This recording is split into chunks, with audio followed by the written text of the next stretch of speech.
Hello viewers, welcome back to my channel Literary Militia. I am Dr. Masum Islam.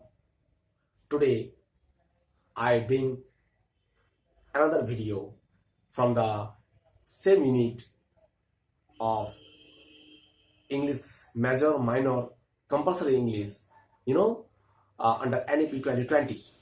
The poem name is I Wandered Lonely as a Cloud or Daffodils or the Daffodils by William Wordsworth. So before going into the poem directly, I have divided the whole lecture into three parts. That is, first part is the introduction of the poet, William Wordsworth. Second part is the background or the context of the poem, the daffodils. And the third part is, of course, the line by line analysis and annotations of the poem itself, with your word meanings, the usage of literary devices that has been already in the poem. Okay, so let us describe about the flower daffodils.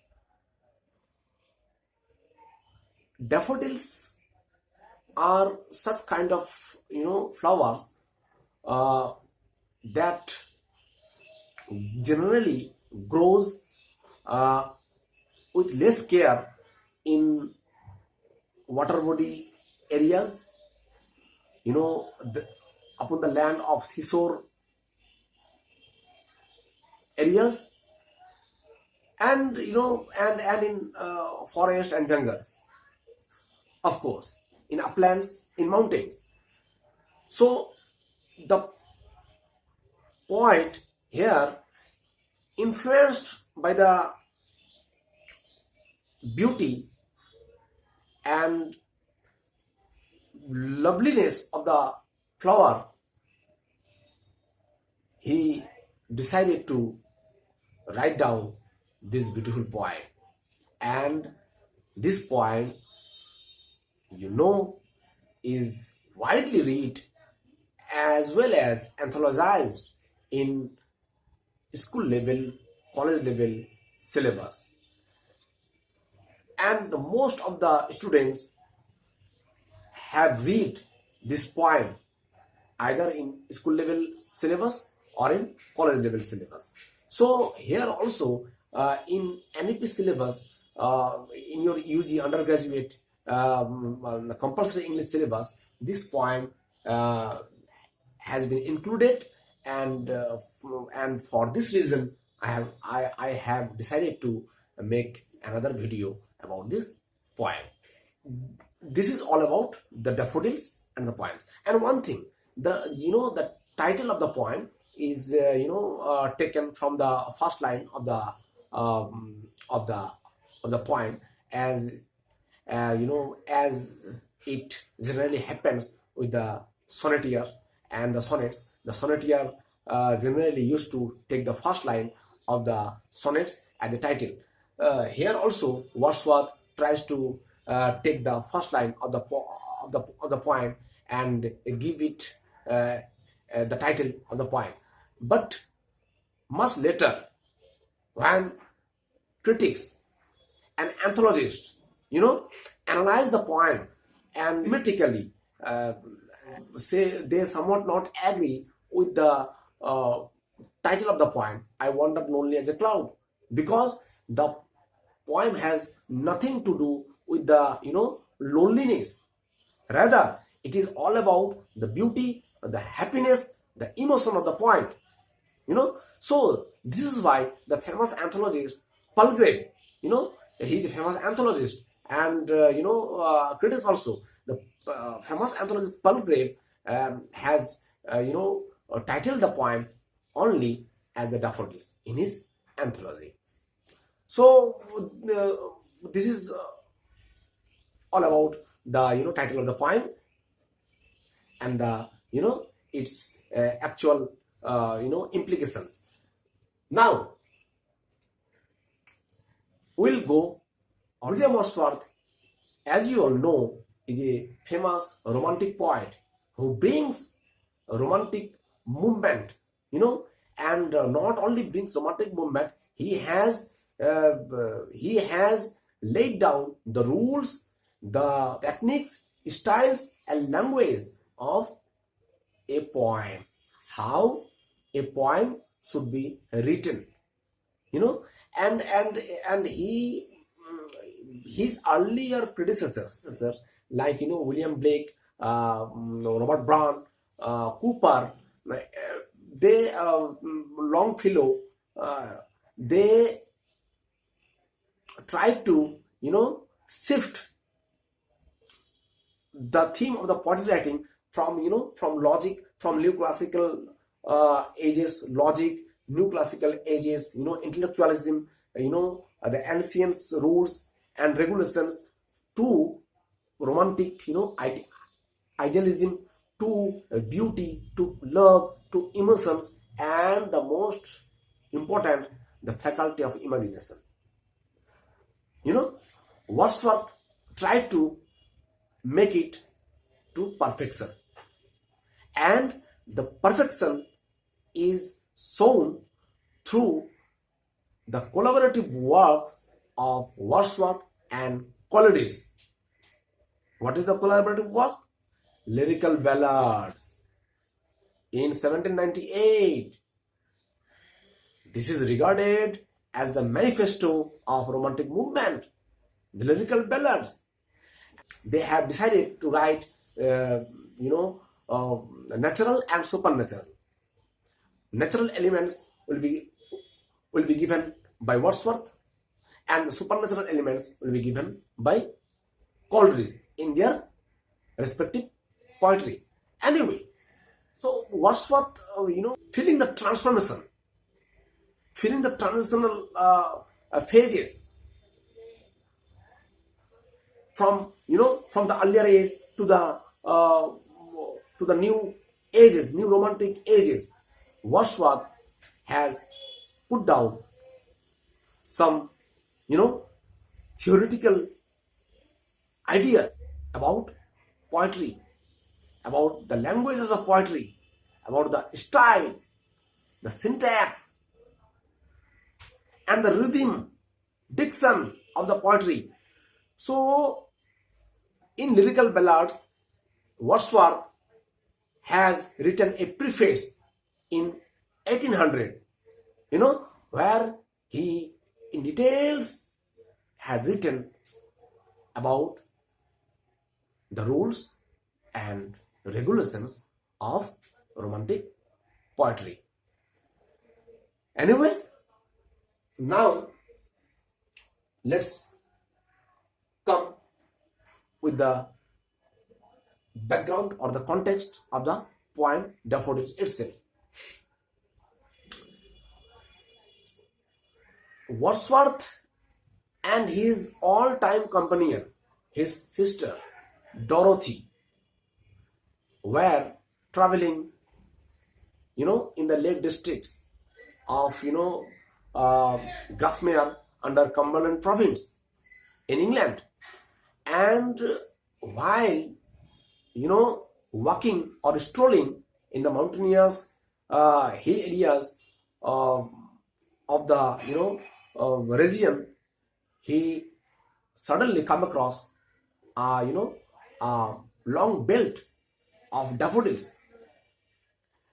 a host of daffodils that are golden in colors, and the daffodils flowers are so beautiful, are so lovelier,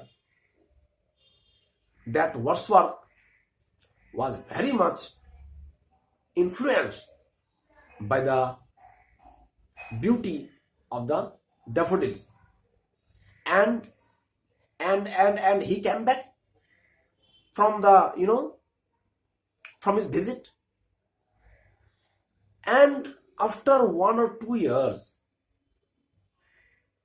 remember that he went for the visit in 15th April 1802 with his sister Dorothy, and he has written the poem The Daffodils, or the I Wander Lonely as a Cloud, in 1804.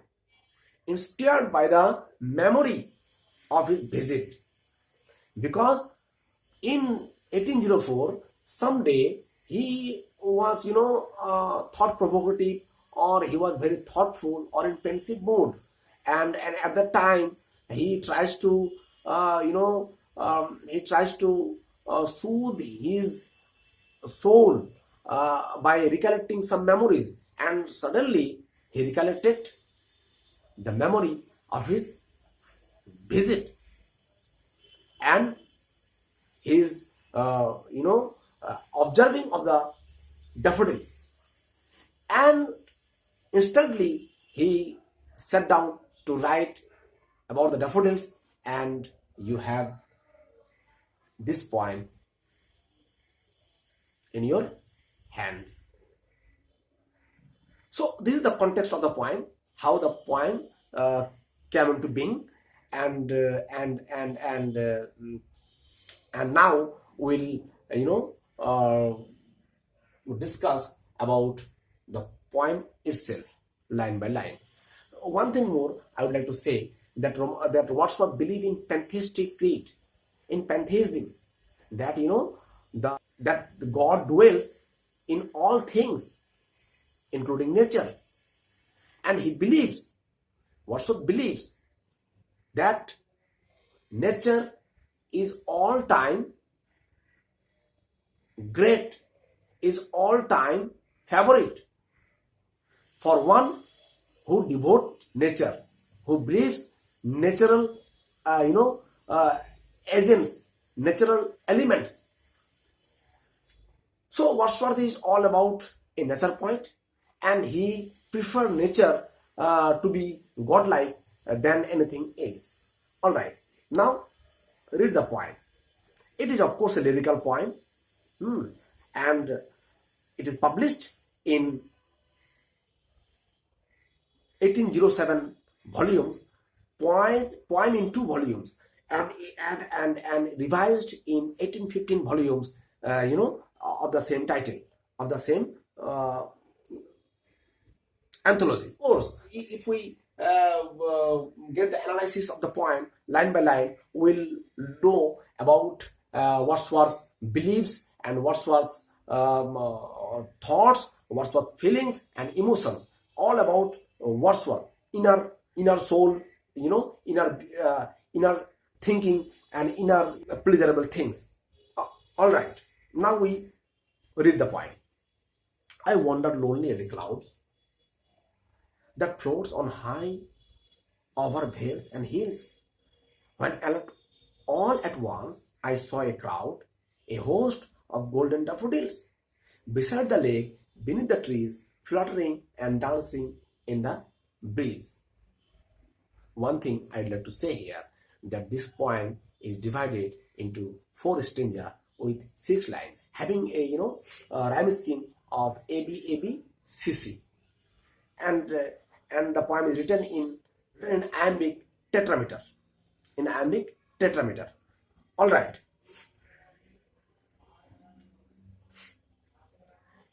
Here, in the first stanza, the poet say that I wandered lonely as a cloud that floats on high over vales and hills, while recollecting his visit on the mountainous, region under Cumberland province, where he saw the daffodils. He remembers all the things, all the natural things, of the particular point of time, like a cloud above the mountains or valleys tend to move aimlessly. Likewise, the poet Wordsworth also tries to stroll or travel aimlessly, over the hills and valleys of the mountainous lake districts in England, and when all at once I saw a crowd, a host of golden daffodils, when all at once, suddenly the poet here saw, a host, a group, a bunch of, golden daffodils, the daffodils that are in golden colors, you know. And the poet here, uses the group or the branch two times. A crowd, the poet was overjoyed. The poet's joy limits no bounds, and therefore he has written two collective nouns. One is crowd and another one is host to describe the daffodils. Beside the lake, beneath the trees, fluttering and dancing in the breeze. And where were the daffodils situated?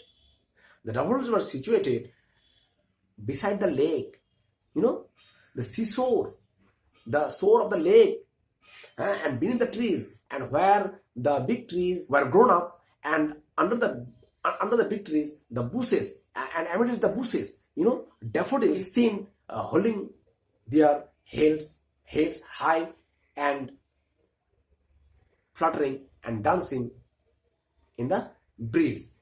It means that atmosphere was very salubrious and was breezy, and hence a situation of airy atmosphere was there. And in the airy atmosphere, the all things, including waves of the lakes, the trees, the daffodils, were fluttering and dancing. Actually, the poets, seeing the daffodils, the poet's inner soul was dancing and fluttering, and he attributed his feelings to the daffodils. All right.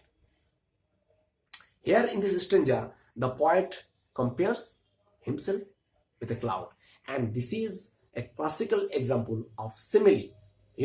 Simile. I wandered lonely as a cloud. So this is an example of simile, and he also used the expression like crowd and host to mean that he saw a large area covered with a whole lot of daffodils. And in the last line, where he describes the fluttering and dancing in the breeze. Fluttering and dancing means what? Fluttering and dancing means the person will flutter and dance.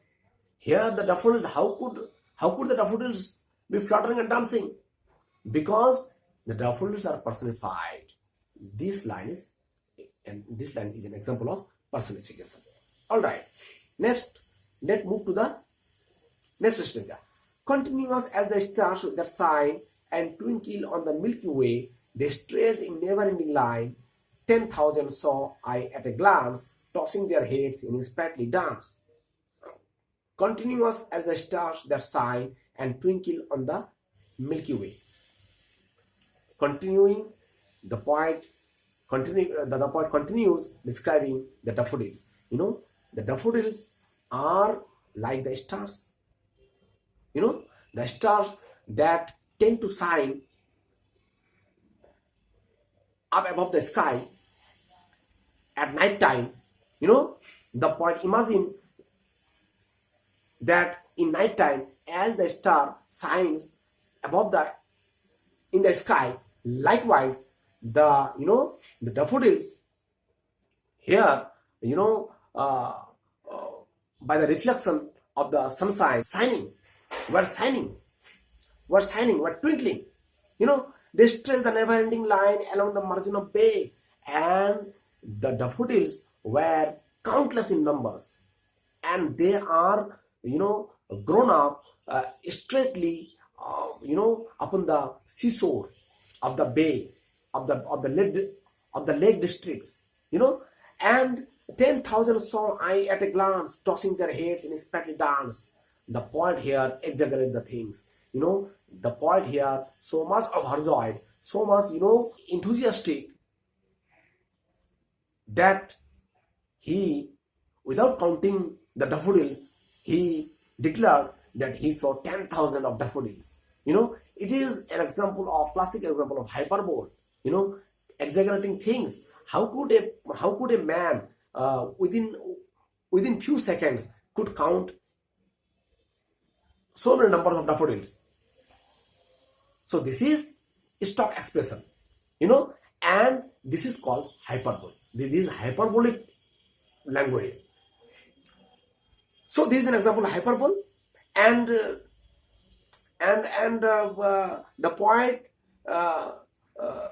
sees that the daffodils, under the influence of the breeze, tossing their hair, by tossing their heads and dancing spitefully, very joyfully. Next, to the third stanza. The waves beside them danced, but they outdid the sparkling waves in glee. The waves. Now the poet focuses on the shift. Now the poet shift his focus from daffodils to the waves of the lake. The waves of the lake, under the influence of the a mild breeze, were moving, were rippling, and under the direct rays of the sunshine, they are rippling, sparkling. And the rippling, the poet here considered as dancing. This is also personified. The poets are considered as dancing. The waves, the poet thinks that the waves also dancing, but they outdid the sparkling waves of the glee. But they means daffodils, but the daffodils in the seashore even surpass the beauty, the rippling quality, and the dancing of the waves itself, of the waves themselves. So much beauty was infused in the flowers that the poet thinks that the other things are, getting blurred, less important, less significant. A poet could not but be gay in such a jocund company. The poet now feels that he is so much happy, he is so much elated, delightful, and to have such company. Such company means jocund company, such happy company. The daffodils are considered as happy company of the poet. And here also the poet, the implications goes to his sister Dorothy, because the Dorothy was all time with the poet and traveling, in the upland valleys. So the poet here has given dual, implications. The first one is of course the daffodils, and the indirect one is his sister Dorothy. So the poet was doubly overjoyed, doubly elated because of two beautiful company. One is the daffodils, and the other is his sister, his all-time companion, his sister Dorothy. He become so much gay. Gay means so much happy. I gazed and gazed, but little thought what wealth the soul to me had brought. I gazed and gazed. The poet was so overwhelmed by the beauty of the daffodils that he started gazing at the daffodils and continue gazing at the daffodils until and unless his gazing were disturbed by the other sounds and other reflecting elements of the nature. And while gazing, he was thinking about the wealth, about the asset that he has capable of gaining. What wealth to sow to me had brought, what wealth has brought to him by the scenery of daffodils. It is the viewpoint of the viewers. It is all about the viewpoints of the viewers. What the viewers can see, his or her frontier things. You see Rabindranath Tagore's ঘুরতে গিয়েছি পর্বতমালা, ঘুরতে গিয়েছি সিন্ধু, দেখা হয় নাই দুই চক্ষু মিলিয়া একটি ধানের শিশির উপর একটি শিশির বিন্দু. So we all tend to see the natural scenery, the paddy fields, but the quality of seeing things with in depth is depends on the viewers, on the spectator. So here the spectator is Wordsworth, and Wordsworth has seen the inner beauty of the daffodils, what the general man could not. All right. And he thinks and he thoughts the beauty to be immense wealth, to be uncomparable wealth. Now we have come to the last stanza. Far oft when on my cast alive, far oft the poet continues to describe the daffodils,